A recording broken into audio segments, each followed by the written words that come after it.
Una vez más, gracias a todos por acompañarnos. Hechos capítulo 17, versículos del 16 al 34, vamos a estar estudiando la palabra de Dios. Hemos dividido en dos partes este estudio. Este jueves vamos a dar la parte 1 y esperamos que todos ustedes se unan a nosotros para la parte 2, que será la otra semana si Dios lo permite, si lo podemos hacer en vivo, y si no, pues les subiremos el video de la parte 2 y les haremos saber en su momento. Traigamos cautivos los pensamientos a Cristo es el estudio de hoy, parte 1. Traigamos cautivos los pensamientos a Cristo, parte 1. Hechos 17, versículos del 16 al 34. Dice la Biblia: Mientras Pablo los esperaba en Atenas, su espíritu se enardecía viendo la ciudad entregada a la idolatría. Su espíritu se enardecía viendo la ciudad entregada a la idolatría. Quiero que antes de seguir con esta lectura, entendamos a dónde estamos ubicados geográficamente para lograr comprender muchas cosas de las que suceden hoy en día. Dice que Pablo estaba en Atenas. Atenas, Grecia, el centro del estudio de la ciencia de la época. Era la universidad mundial en ese momento de la historia. Si usted quería saber algo, en Atenas lo podía encontrar, en Grecia lo podía encontrar. Era la biblioteca del mundo. Era donde se reunían los científicos y los pensadores más grandes de la época. Todos los filósofos importantes de la época estaban en Atenas. Ahora, quiero que usted entienda por qué se enardecía el corazón, por qué se enardecía el interior del apóstol Pablo, y era porque él obviamente había encontrado en ese lugar unas corrientes de pensamiento tan cruzadas entre sí, y la gente creía todo lo que salía de Atenas, porque era el lugar de estudio de la época. Entonces todo lo que salía de ahí salía filtrado según la gente, y todo lo que salía de ahí era bueno, y todo el mundo aceptaba lo que salía de Atenas. ¿Le suena familiar más o menos esto a hoy en día? ¿Cree usted que tenemos este problema nosotros también? Entonces el espíritu de un cristiano convertido que había venido de conocer al mundo, de conocer la carne, de conocer corrientes filosóficas como era Saulo de Tarso convertido en Pablo, se enardecía a ver de que la gente empezaba a seguir esas corrientes de pensamiento equivocadas y que empezaban a hacer una gran idolatría. Entonces, versículo 17. Así que discutía en la sinagoga con los judíos y piadosos en la plaza cada día con los que concurrían. Entonces él llega y hace su estrategia. Recuerden que ya a este punto nosotros conocemos cuál es la estrategia de evangelismo de Pablo. Llegaba a una ciudad, buscaba la sinagoga, y en el tiempo que daban para que él pudiera disertar, entonces evangelizaba. Se metía en la sinagoga, pero aquí vemos que hay un punto más en su estrategia de evangelismo en Atenas, una ciudad tan importante, y dice que se iba a la plaza también. Ahí es a donde salen todos estos ejemplos que hoy vemos en nuestro tiempo de las personas que andan predicando en los parques centrales de las ciudades o en los lugares públicos. Era porque había tanta necesidad en aquella época que no solo iba a la sinagoga, sino que terminaba de hacer lo que hacía ahí y después se iba para el parque central y empezaba a predicar la palabra de Dios. Versículo 18. Y algunos filósofos de los epicúreos y de los estoicos disputaban con él, y unos decían: ¿qué querrá decir este palabrero? Y otros: parece que es predicador de nuevos dioses, porque les predicaba el evangelio de Jesús y de la resurrección. Versículo 19. Tomándole le trajeron al Areópago, diciendo: ¿podremos saber qué es esta nueva enseñanza de que hablas? Pues traes a nuestros oídos cosas extrañas. Queremos pues saber qué quiere decir esto. Porque todos los atenienses y los extranjeros residentes allí en ninguna otra cosa se interesaban, sino en decir o en oír algo nuevo. Aquí estamos haciendo como un diagnóstico de lo que estaba sucediendo en esta sociedad. Esta sociedad no era la zona licaónica como lo hemos venido viendo. Pablo estaba en sus viajes misioneros y estaba pasando por diferentes ciudades. La semana pasada analizamos que él había estado con algunos griegos nobles y algunas mujeres nobles, y dijimos de que él había llegado a poderle predicar la palabra de Dios a personas de buena posición social, y que el evangelio no solo era para los pescadores, que el Señor había evangelizado y que se habían vuelto los apóstoles, sino también para todo el mundo, porque todos sobre la faz de la tierra tenemos la gracia divina de poder ser perdonados y poder obtener la vida eterna a través de la fe. Y es por eso que el Señor, vemos una gama de personas a la cual se le predicaba el evangelio. En este momento ya no están en esos lugares donde le predicaron a las personas de clase social alta o nobles, como decía la Biblia, sino que entraron a un lugar de conocimiento académico. Y eran unos grandes niveles o unos niveles súper altos de conocimiento académico. Y es aquí donde él empieza a disertar. Imagínense qué reto tenía Pablo de poder llegar a ese lugar y decir algo que pudiera sonarle a toda esta gente que estaba muy acostumbrada a poder escuchar diferentes posiciones filosóficas. Entonces a él, dice en el versículo 19, le tomaron y le trajeron al Areópago, diciendo: ¿podremos saber que esta es la nueva enseñanza de que hablas? Les llamó la atención desde un principio, porque después vimos en los paréntesis que dice el versículo 21, que a ellos les encantaba oír de todo. Y si era nuevo, era mejor.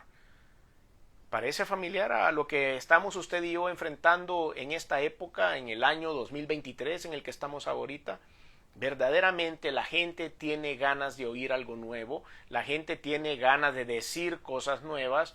Hay una gran difusión a través de redes sociales y medios de comunicación, y cualquier cosa, por más loca que sea, que sale, la quieren hacer viral y todo se pone de moda. Versículo 22. Entonces Pablo, puesto en pie en medio del Areópago, dijo: varones atenienses, en todo observo que sos muy religiosos, porque pasando y mirando vuestros santuarios hallé también un altar en el cual estaba la inscripción: al Dios no conocido.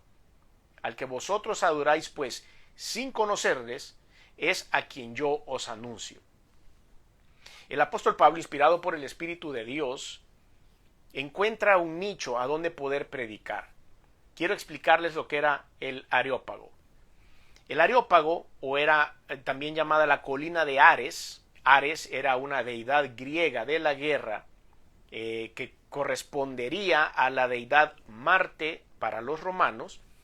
Estaba ubicado en un lugar alto, quizás estaba a unos 115 metros más o menos del nivel del mar, y era rocoso. Estaba situado en Atenas, obviamente al norte de Acrópolis, todo esto le debe sonar, y separado de Acrópolis, de esta ciudad, por un pequeño arroyo. Este Areópago, además, era el lugar donde se reunía la Corte Suprema en los tiempos antiguos.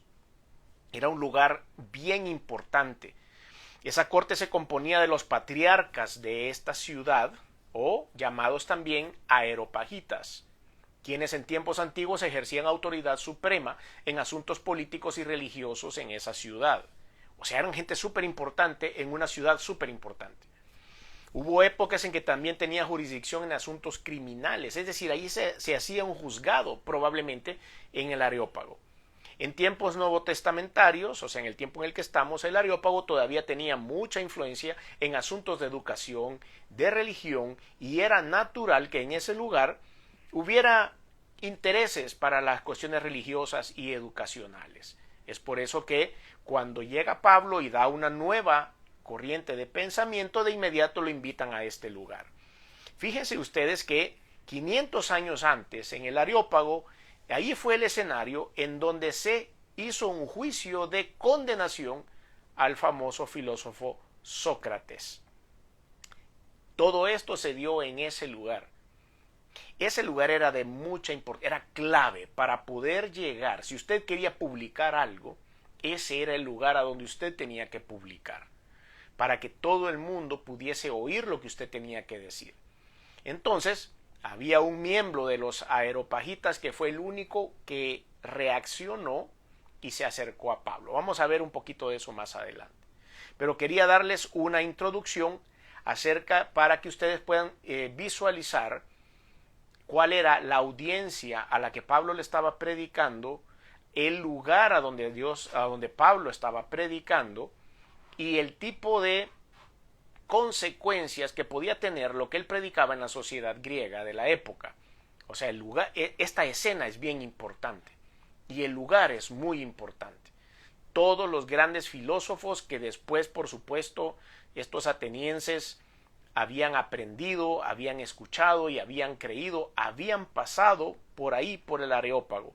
Ellos habían creído todo lo que Sócrates, Platón y todos estos grandes filósofos habían predicado en el Areópago. Habían predicado, digo yo, habían disertado acerca de sus filosofías. Pero bueno, entonces, pasamos por ahí y cuando el apóstol, me imagino, había así como hacían los griegos, habían muchas estatuas creadas por ellos de todos los dioses que en algún momento habían sido predicados ahí en ese lugar y que era como un pasillo de la fama de todos ellos. Y habían tantos dioses y las corrientes de pensamiento orientaban tanto a esta idolatría que hasta crearon uno que no sabían ni cómo se llamaba ni quién era. Estaban como esperando ese último. Bueno, han venido tantos que le vamos a hacer un espacio, no sabemos si había una estatua o no, pero había una inscripción en un santuario donde decía al Dios no conocido. Como no lo conocían, pues obviamente esta es mi posición, que no había una imagen, sino que era un santuario y usted ponga quien quiera, al Dios no conocido. Entonces, viene el apóstol Pablo y a continuación está un mensajazo. Está una introducción que debería estar en todas nuestras predicaciones. Él se para y hace una descripción de quién sería el Dios correcto para poner en el santuario y que le ganaba a todos los demás que estaban en ese pasillo. Y dice, versículo 24, el Dios que hizo el mundo y todas las cosas que en él hay, siendo Señor del cielo y de la tierra, no habita en templos hechos por manos humanas, ni es honrado por manos de hombres, como si necesitase de algo. Pues Él es quien da a todos vida y aliento y todas las cosas. Y de una sangre ha hecho todo el linaje de los hombres, para que habiten sobre toda la faz de la tierra, y les ha prefijado el orden de los tiempos y los límites de su habitación, para que busquen a Dios si en alguna manera palpando puedan hallarle, aunque ciertamente no está lejos de cada uno de nosotros. Porque en él vivimos y nos movemos y somos, como algunos de vuestros propios poetas también han dicho, porque linaje suyo somos. Siendo pues linaje de Dios, no debemos pensar que la divinidad sea semejante a oro, o plata, o piedra, escultura de arte y de imaginación de hombres. Pero Dios, habiendo pasado por alto los tiempos de esta ignorancia, ahora manda a todos los hombres en todo lugar que se arrepientan, por cuanto ha establecido un día en el cual juzgará al mundo con justicia por aquel varón a quien designó, dando fe a todos con haberle levantado de los muertos. Y entonces ahí termina su disertación. Vemos que en este mensaje fue contundente, claro, corto y conciso.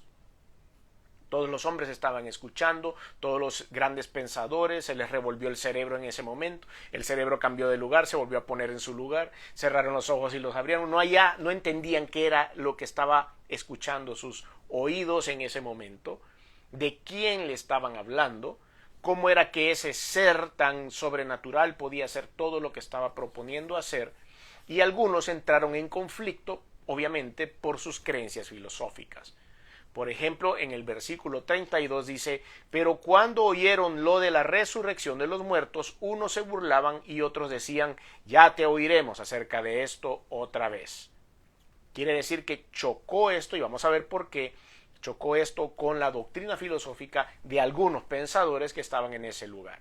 Versículo 33, y así Pablo salió de en medio de ellos, mas algunos creyeron juntándose con él, entre los cuales estaba Dionisio el Areopagita, una mujer llamada Dámaris, y otros con ellos.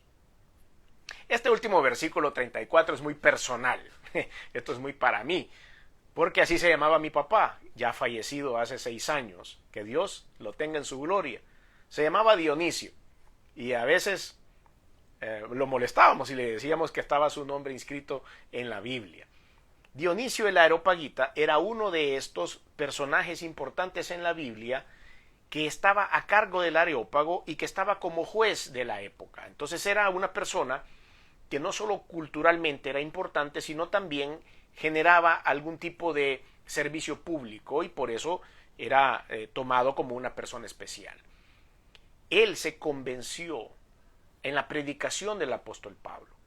Y él y esta persona llamada Dámaris, esta señora, también empezó a reunirse con Pablo. Cuando terminó el apóstol Pablo de dar su mensaje en el Areópago, entonces dijo, bueno, invito a los que quieran seguir platicando, vamos a echar unas pupusas en casa o vamos a hacer un asado, o hemos comprado un lomo para poderlo poner en las brasas. Quien quiera llegar, lléguense y vamos a seguir conversando acerca del milagro de Jesucristo, y estas personas se sumaron a ese grupo.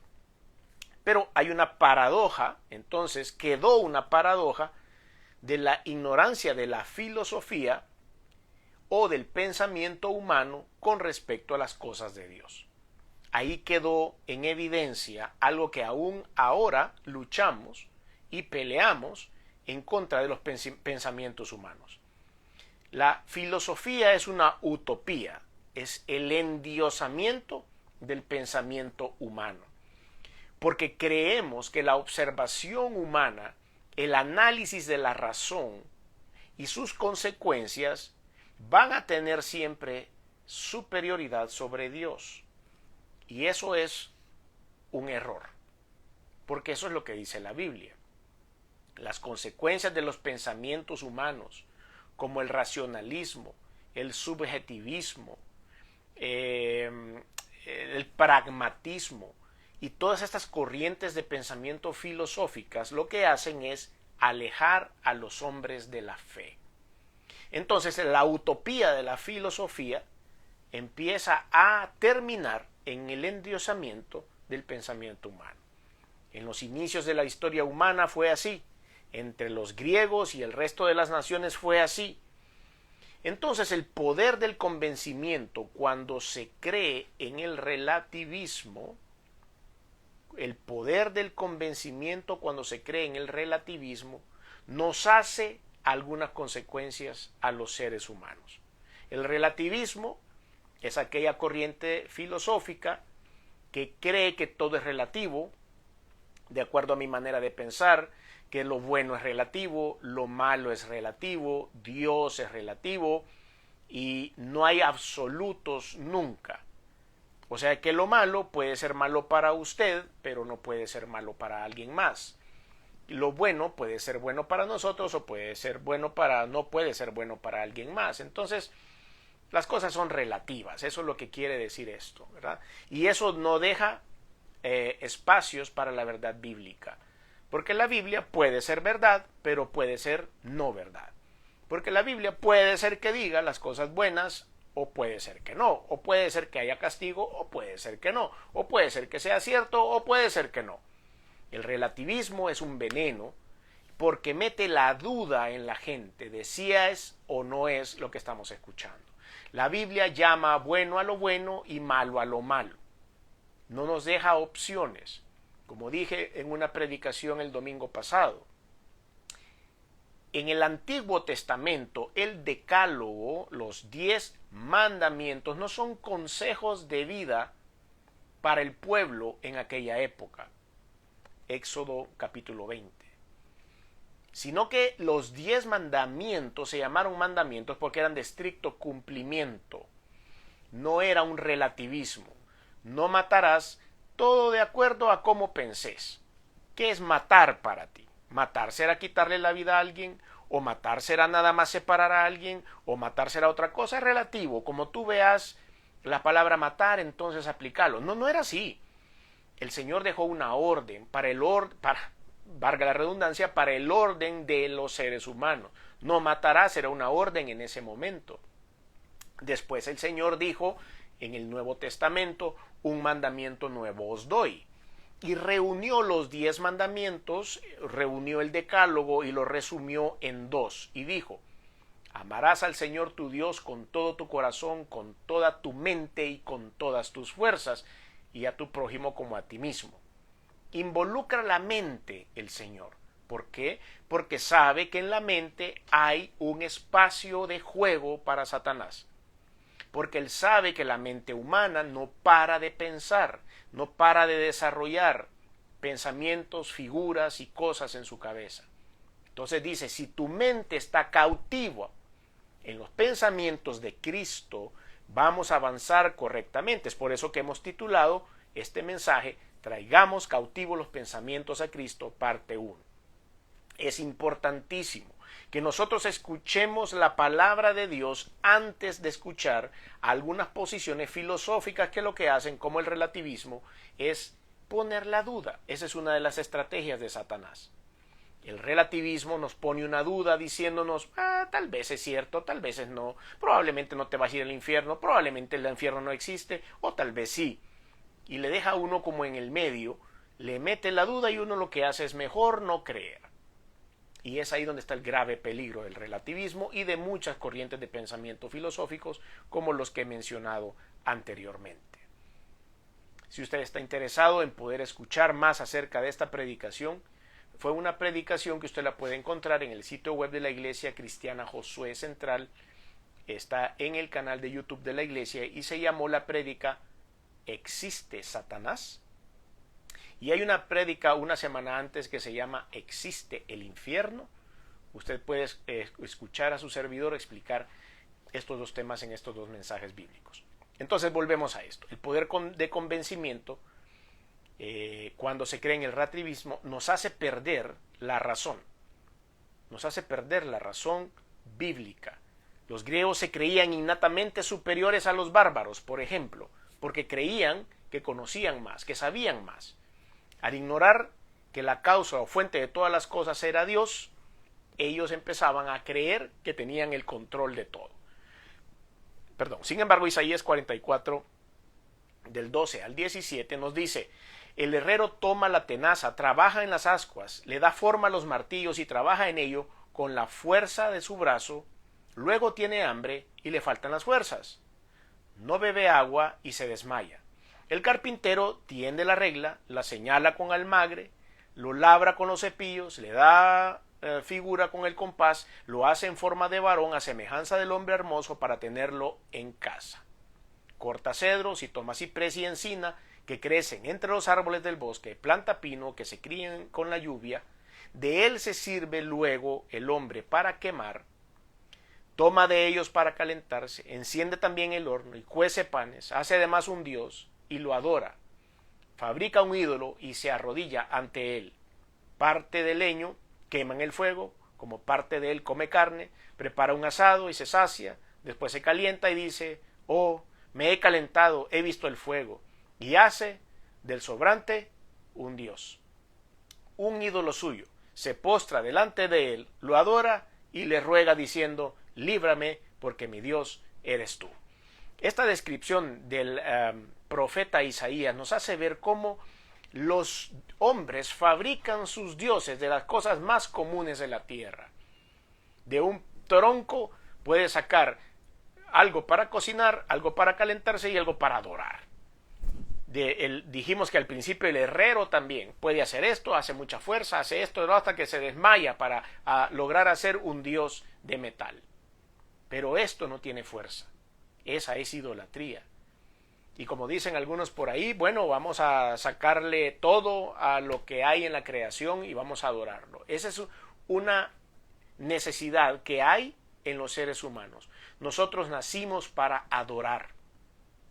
Es por eso que el hombre sin Cristo, el ser humano sin Cristo, tiene la tendencia a adorar casi cualquier cosa, a admirar casi cualquier cosa, a rendirle tributo, a rendirle adoración, a rendirle ofrenda casi a cualquier cosa, porque tenemos algo innato dentro de los seres humanos que tenemos que adorar.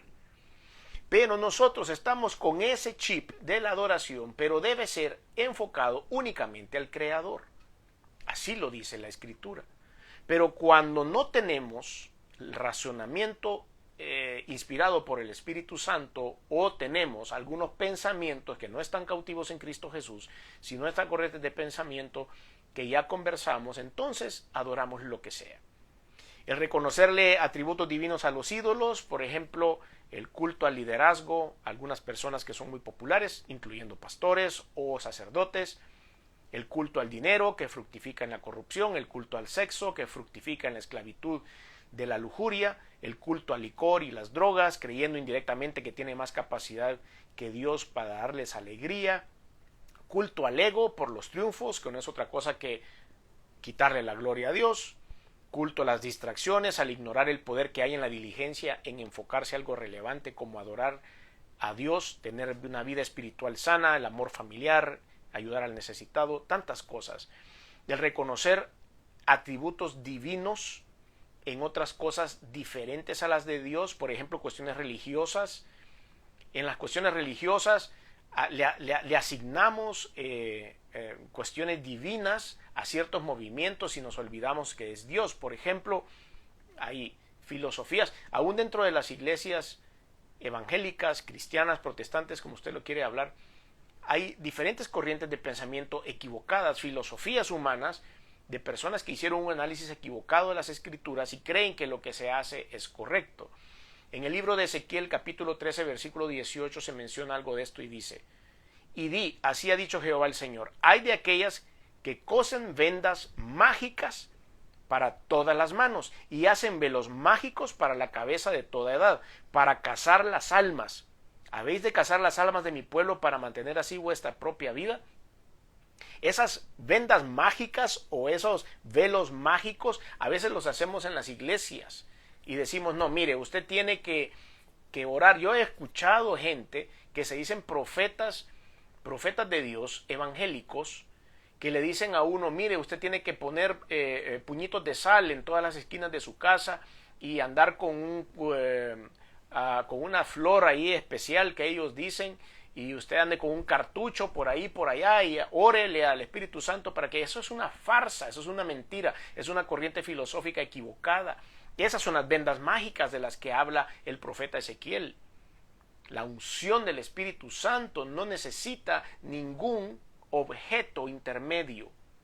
Hay un simbolismo, el único simbolismo que yo veo en la Biblia que se utiliza, pero él como tal no tiene esa...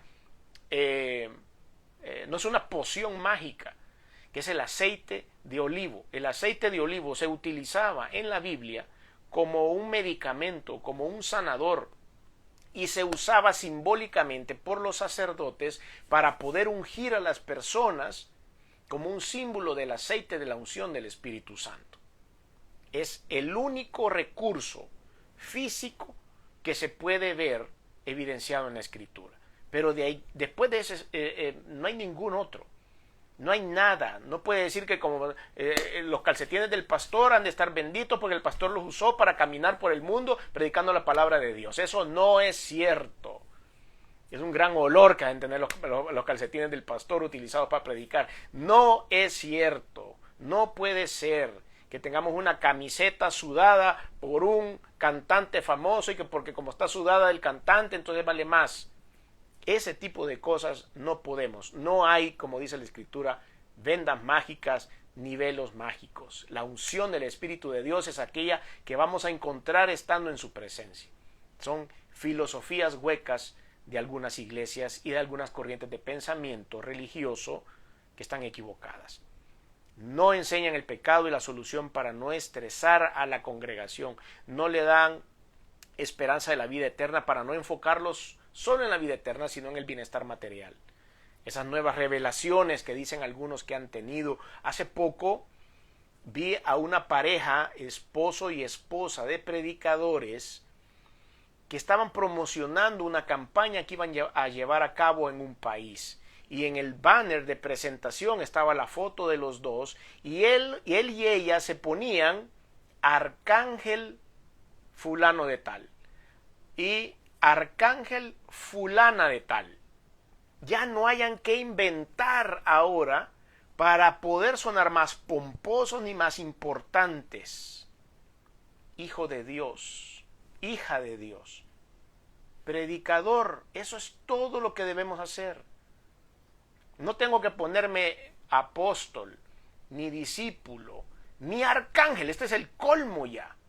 Esto fue algo que se pasó la barrera. Arcángel, o sea que nunca ha leído, él no estudió angeología.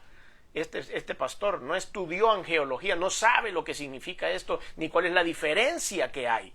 O sea que el tipo ha de ser un espíritu, creo yo, que ha de irse a dormir a las regiones celestes y después aterriza aquí en el cielo con cuerpo humano y anda predicando la palabra. No lo sé. Pero yo no le compro eso. ¿Por qué? Porque he leído la palabra de Dios y ahí no dice nada de eso. ¿Sí me explico? Entonces tenemos que tener mucho cuidado, porque esto nos hace perder el rumbo por todas las falsas opciones en las que han creído este tipo de personas entregados a la idolatría. Pierde el tiempo en las falsas esperanzas y promesas, pierde la oportunidad del perdón de los pecados, pierde la experiencia de disfrutar una vida sana con satisfacción, porque está cautiva por diferentes corrientes de pensamiento.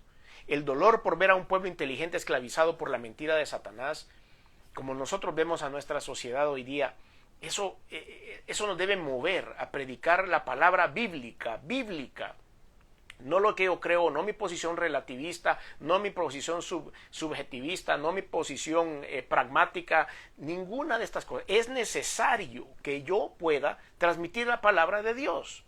No compliquemos las cosas. La esclavitud espiritual es difícil y por eso esta Biblia o esta porción de la escritura que hemos leído dice que la gente se enardecía y estaban enfadados, estaban en exasperación. Esa es la palabra griega que se usa cuando ellos se enardecían por escuchar el evangelio de Cristo predicado por el apóstol Pablo.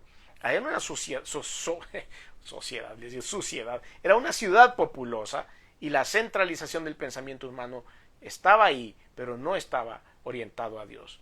Era la sede de las mejores escuelas, como lo dije antes. Era la cuna del pensamiento democrático, pero ellos estaban enfocados en todo lo que llegaba era bueno. Pero por la realidad de la esclavitud demoníaca, por el engaño de la idolatría, es que Dios nos alerta que tengamos cuidado. 1 Corintios 1, 21 al 23 dice: pues ya que en la sabiduría de Dios el mundo no conoció a Dios mediante la sabiduría, agradó a Dios salvar a los creyentes por la locura de la predicación.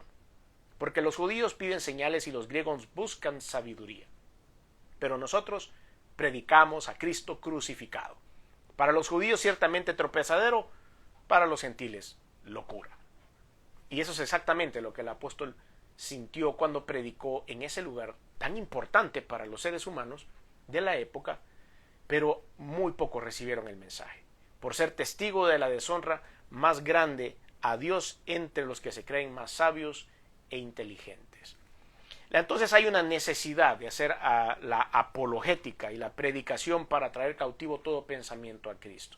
Y la apologética es hacer una defensa del Evangelio con el Evangelio y con las muestras de la presencia de Dios en nuestra vida. Romanos capítulo 1, versículos 14 al 15 dice: a griegos y a no griegos, a sabios y a no sabios, soy deudor.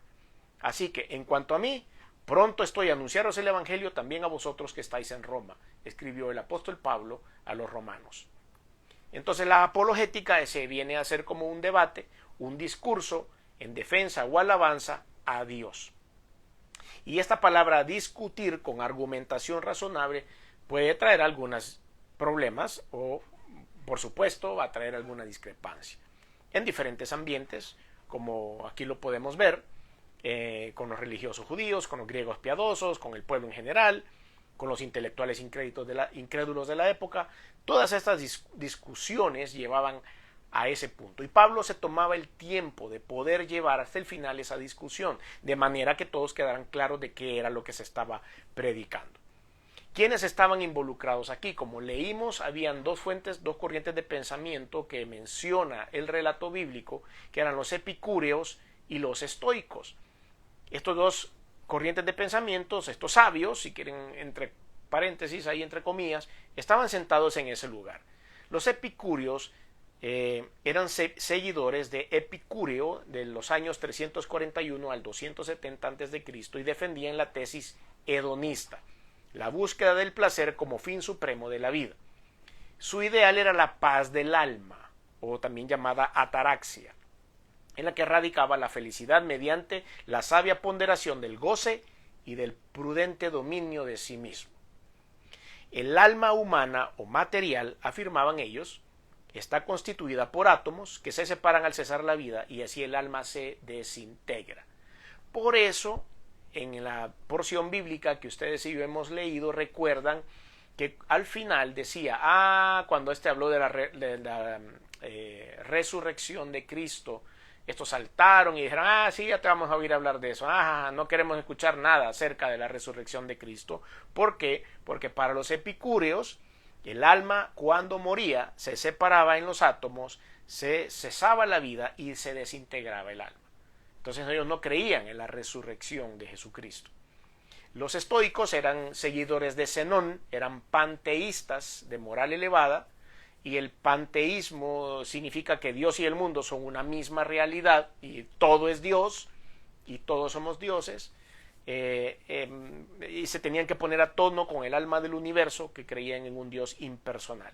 El ideal mayor de los estoicos era el hombre sabio, el que vive conforme a la naturaleza, o sea, todo raciocinio, y domina las pasiones y soporta en sereno el sufrimiento.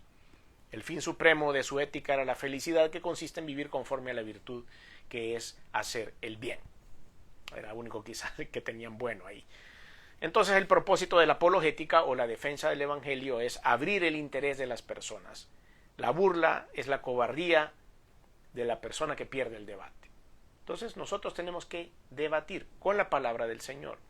La predicación que confronta la realidad del hombre y la de Dios, la predicación que confronta la realidad del hombre y la de Dios debería tener algunas características. Primero es que debe aprovechar la curiosidad intelectual de las personas. Número 2 es que debe ser doctrinalmente cristocéntrica, por eso usted debe leer y aprender la Biblia. Debe de confrontar con su realidad detrás de la filosofía e idolatría de los religiosos o de las personas que no tienen mucho conocimiento del tema. Debe confrontar con la grandeza de Dios como creador, como Señor único, soberano, eterno y glorioso, como el único y suficiente Señor y Salvador, como creador del hombre limitado, con propósitos eternos, como Dios al alcance de todos. Todo esto es lo que debemos nosotros confrontar, la grandeza de Dios a las personas. Debemos de confrontarlos con la creación especial del hombre y confrontarlos con el pecado y la misericordia de Dios. Debemos confrontarlos con el juicio de Dios por medio de Jesucristo resucitado y la oportunidad de la vida eterna. Cuando nosotros confrontamos el deseo humano del conocimiento, debemos hacerlo con la Biblia, enfocado en estos puntos que hemos tocado hoy. 2 experiencias en la siembra de la palabra de Dios dentro del mundo académico, es lo que hemos visto acá. Refutar la verdad por su incapacidad de comprender la verdad. Refutar la verdad por su incapacidad de comprender la verdad. Y ellos usaban la burla, ellos usaban el señalamiento y todo lo que ya platicamos acerca de esto. Y aceptar la verdad por la honestidad del corazón del intelectual que cree. Hay que llegar ahí. Y eso lo vamos a hacer exponiéndoles la palabra del Señor y siendo ayudados por el Espíritu Santo. Cada vez que compartamos la palabra de Dios, debemos hacernos ayudar del Espíritu de Dios para que pueda penetrar el pensamiento humano y pueda bajar hasta el alma y ser influenciado por el Espíritu Santo para que el mensaje sea de Dios y no de los hombres, porque usted y yo nos podemos equivocar. El mundo intelectual e idólatra está muy confundido, están muy temerosos de cambiar sus corrientes de pensamiento. La verdad de Dios es lo más poderoso que existe para liberar a los cautivos intelectuales.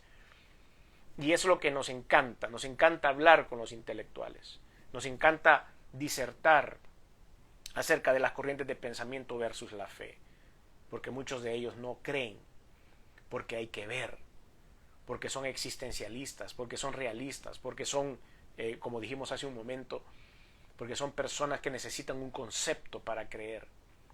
Dios no es un concepto. Dios es algo vivo. Dios es algo transformador. Y si usted quiere recibir al Señor Jesús como Salvador, lo único que tiene que hacer es decirle: Señor, estoy dispuesto a creer en ti. Quiero abrir mi corazón, quiero darte la oportunidad.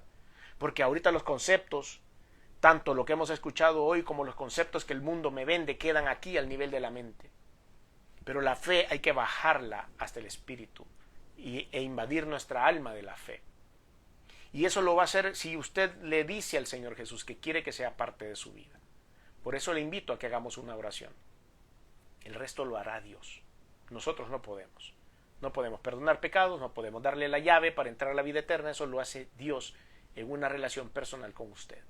Lo único que podemos hacer es acompañarle a hacer una sencilla oración. Si usted quiere hacerlo, haga conmigo esta oración y diga: Señor Jesús, reconozco que he sido pecador. Reconozco que he hecho cosas que no han sido de tu agrado. Perdóname, me arrepiento. Reconozco que viniste al mundo hecho hombre, que te colgaron en una cruz y que la sangre que derramaste ha servido para borrar mis pecados. Reconozco que resucitaste al tercer día y que estás sentado a la diestra de Dios. Por lo tanto, hoy abro mi corazón y te recibo en él como mi único y suficiente Señor y Salvador. Gracias por esta oportunidad. Llena mi vida de tu presencia en el nombre de Jesús. Amén y amén.